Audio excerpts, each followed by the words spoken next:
Hello, my name is Diann Schindler. You are listening to In the Know. This podcast show includes writing tips, travel tips, and my views of life from savvy and thoughtful to quirky and humorous. I hope you enjoy the show.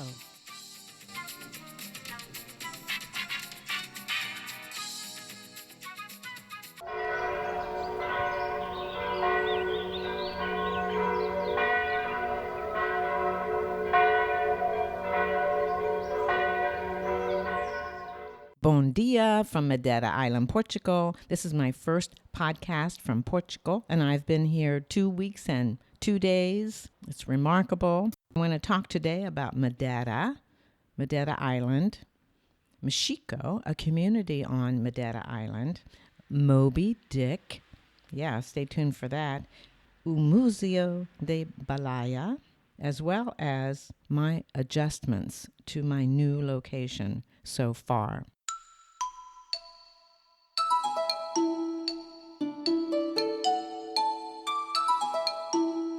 As you may know, I started traveling in 2016, in January of 2016, as a solo nomad. As a matter of fact, I came right here to this very location in January of 2016. And I skipped, hopped, and jumped and enjoyed 46 countries in those 4 years with my medium-sized suitcase, a guitar, backpack, and tennis racket. There was no nesting in those 4 years. And the past 2 years, I have been in the United States. I didn't intend to be there for 2 years, but as we all have experienced, a pandemic kicked in. During those 2 years, I was thinking I want to move to Portugal, but I got caught up in the pandemic and couldn't go. Because I wanted to move to Portugal, I really didn't even nest in my beautiful apartment on Amelia Island, Florida. By nesting, I mean making my apartment, making my home my own, decorating it the way in which I want to decorate it and put my personal stamp on it. I never did that because I was moving. I was always moving. Well, here I am now, and I have moved to Portugal. It is a change in mindset. It is a process, and I'm working on it. I didn't allow myself to even think much about Portugal as my new home over the past few months, only because I was focusing on the process of obtaining the D7 visa from the Portuguese consulate. I think it took me about 3 months from the very beginning into the time I had attained the first level of acceptance for this visa. Now, the process of gathering the data and the documents for the D7 visa is not that difficult, but it is tedious. So I didn't give myself time to think about what it might really feel like to become a Portuguese resident. Some of this excitement of living in Portugal bubbled up when I was arriving on the plane to the Funchal airport in Madeira Island. As we were descending, I was looking out my window and I saw this vast ocean. And then as we were getting closer to the island, I could see thousands of beautiful homes and structures, all cream-colored with terracotta roofs. Because Medita is a volcanic island, mountains and hills and valleys, it's like a roller coaster of structures. All, again, with the same colors. It's just amazing. And my heart just started beating and pounding. This is your new home, Diann. This is your new home.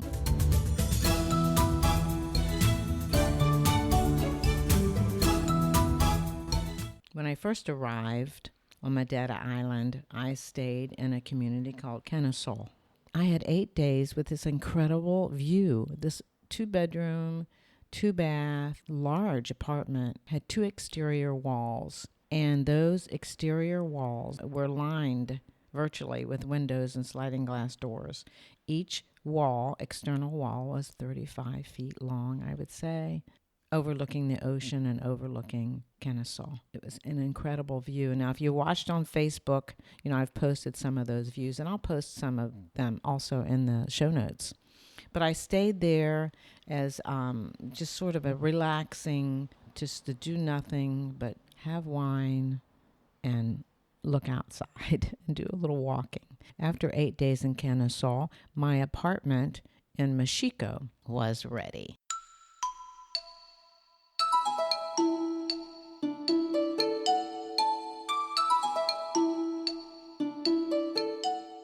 Madeira Island is an island about 500 miles off the mainland of Portugal. It's about that far from Morocco as well.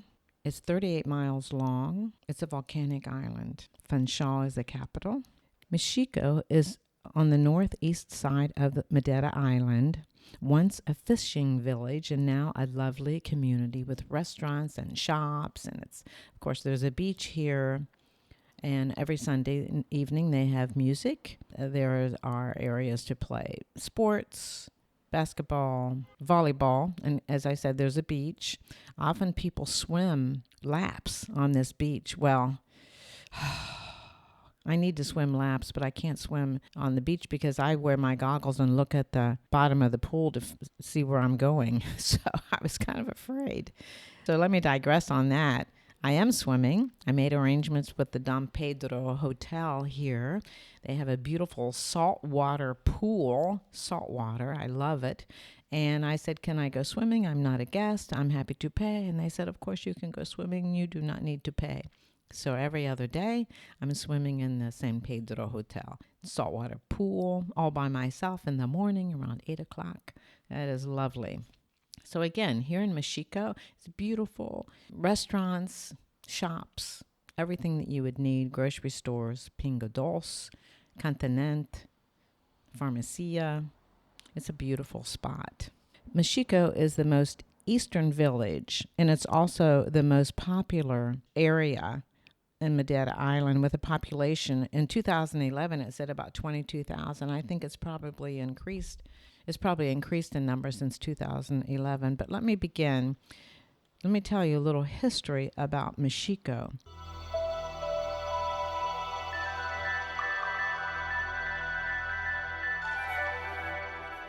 So, as it was, on July 1st in 1419, two explorers, Gonçalves Zarco and Tristão Vez Chideira, disembarked on the beaches of Machico. It was the beginning of the Portuguese discoveries.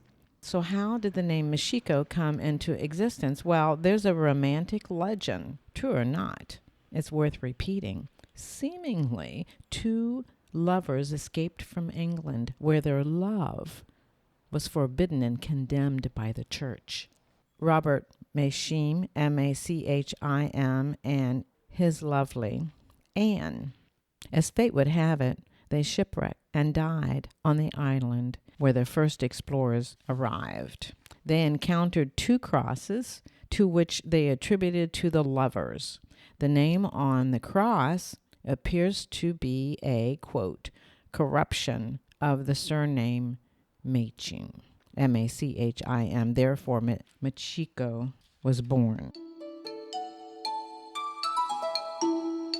Let me take a moment to bring your attention to my latest novel, Claim Denied. It's a thriller which takes place in Pristina, Kosovo, where I worked as a writing consultant for the American University for about 8 months. Let me read to you one of the reviews on Amazon about Claim Denied. It's entitled Great Whodunit, set in an intriguing location of Kosovo. This is written by Bookish, that's all I know, no name, and it was reviewed in the United States in August. Bookish says, I needed a good read and stumbled upon Claim Denied. I'm glad I purchased it. The storyline is well-paced, and the characters are interesting to say the least. The main character, Margot, is the enduring lover who refuses to quit investigating the death of someone dear. I learned a lot about Kosovo from this story. If you would like to read a well-written thriller, you will enjoy Claim Denied. Well, thank you, Bookish. I appreciate it so much. A lot of people have purchased my book, but only few have reviewed it, and this is a phenomenon, just not specific to me, but it happens with everyone, or just fewer people who are willing to review. If you've read Claim Denied and you enjoyed reading it, please post a review on Amazon. If you haven't purchased the book, in the United States, you can order it at your local indie bookstore, or in the United States or outside the United States, you can buy it on Amazon. What's this got to do with Moby Dick? Well, let me tell you. Moby Dick, as you probably know, was written by Herman Melville in 1851. There was a film in 1956. It was released on June 27th, 1956, my birthday. I was a few years on Earth by 1956. And the film was directed by John Huston. So Huston and Ray Bradbury wrote the screenplay based on the book. The film starred Gregory Peck, Richard Basehart, and Orson Welles. What does Moby Dick have to do with Madeira Island? Well, guess what happened? The film began shooting in Wales, but parts of the movie were shot at the sea in front of a traditional whaling parish in Madeira Island, with real action whaling done by the whalers of Madeira Island. And of course, now there is a museum, Museu de Baleia. I haven't visited, but I will, and I'll tell you all about it. I think it's going to be exciting there.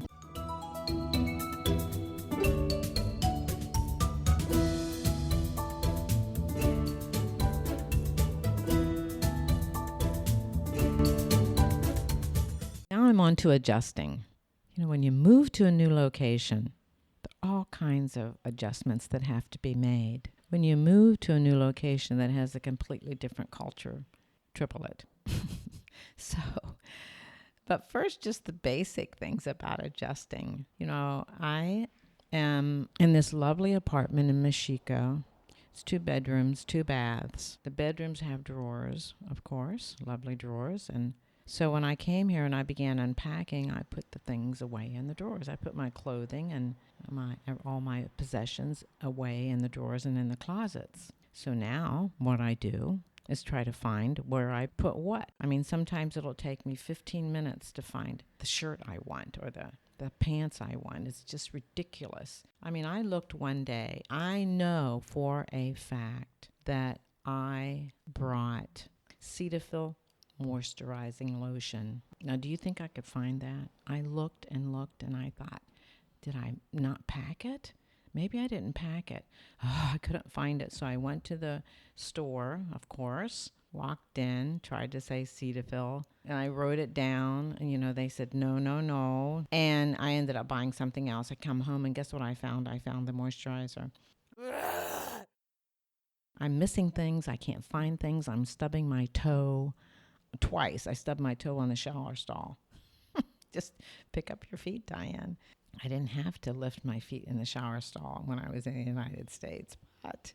And the shower. Oh my gosh, the shower. I have to get used to the hot water and how to control the temperature so I don't scald and freeze and then freeze and scald.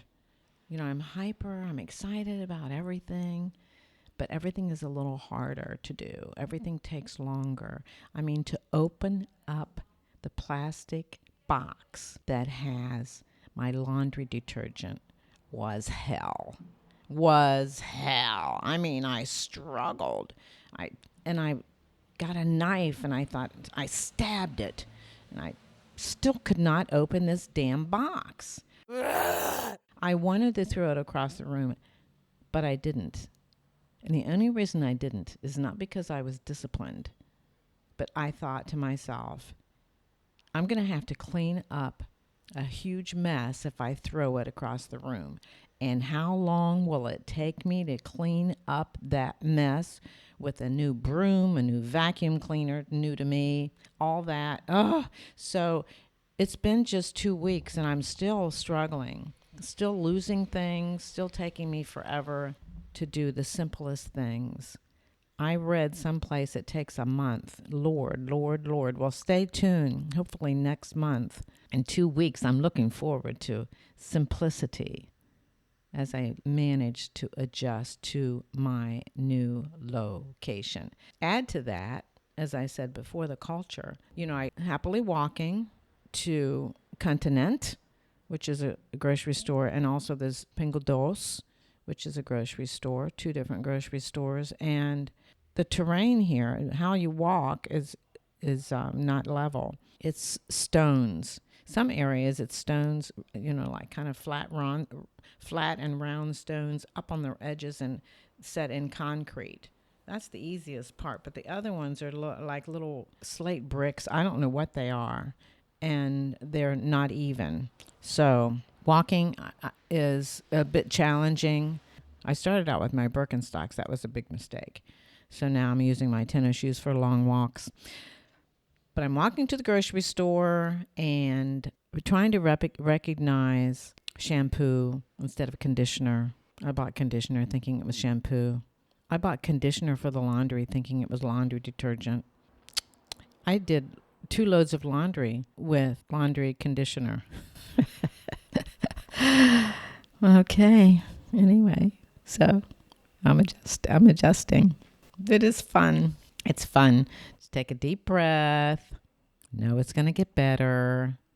I'm loving the sea breezes and the sun. And you've seen the photos of my walks. Incredible.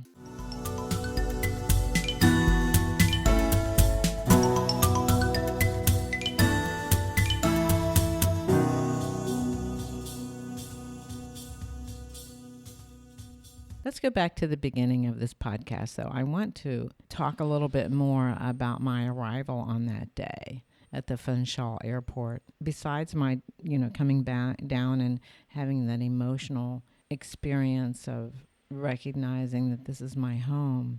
When we disembark, I have my heavy backpack, which has at least 2 computers in there, my carry-on, and I'm going up the escalator. Of course, there are people in front of me and there are people behind me in the escalator. It's a very tall escalator. And I start to adjust my feet and also get a better grip on my backpack. And I start falling backwards.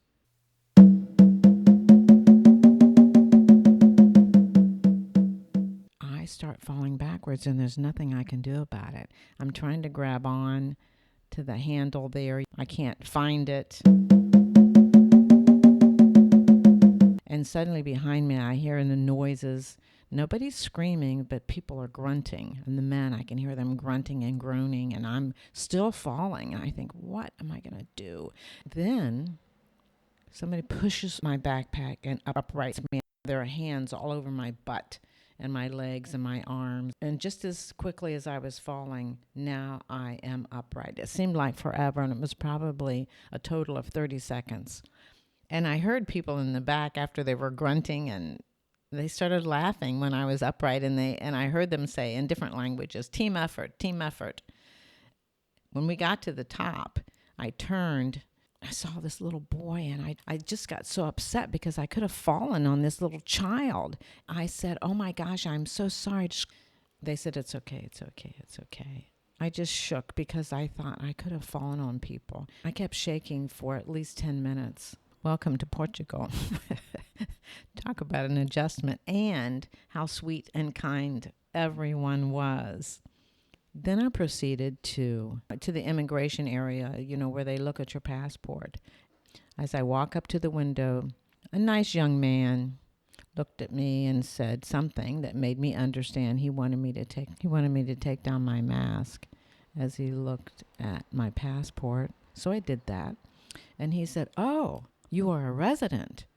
I said, "Well, I will be a resident on September 9th, I hope, when I go to the SEF office, the very last step in confirming my residency." And he said, "Oh, yes, you are a resident. Do you want me to stamp your passport? Because it is not necessary because you are a resident." And he had this big smile on his face. And I said, "Well, yes, please." He said, "Okay, I will do that." And with a big thud, he stamped my passport, and he looked at me with a great big smile, and he said, "Welcome to Portugal, my friend, my compatriot."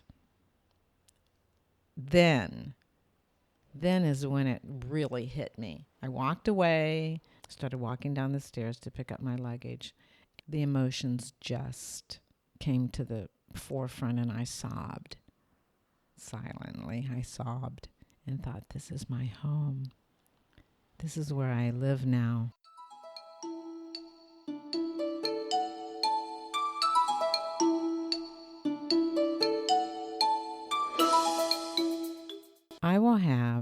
pictures of Kennesaw, the museum, the views of my walks, and the show notes. Thank you for listening to my first podcast from Portugal. I hope to see you soon. Thanks so much for listening. If you would like to support In the Know, you can do so by subscribing and sharing In the Know with your family and friends. You can like this episode, you can leave a comment, and even add a rating. Your support is very important to our success, and thank you so much for listening. See you next time on In the Know.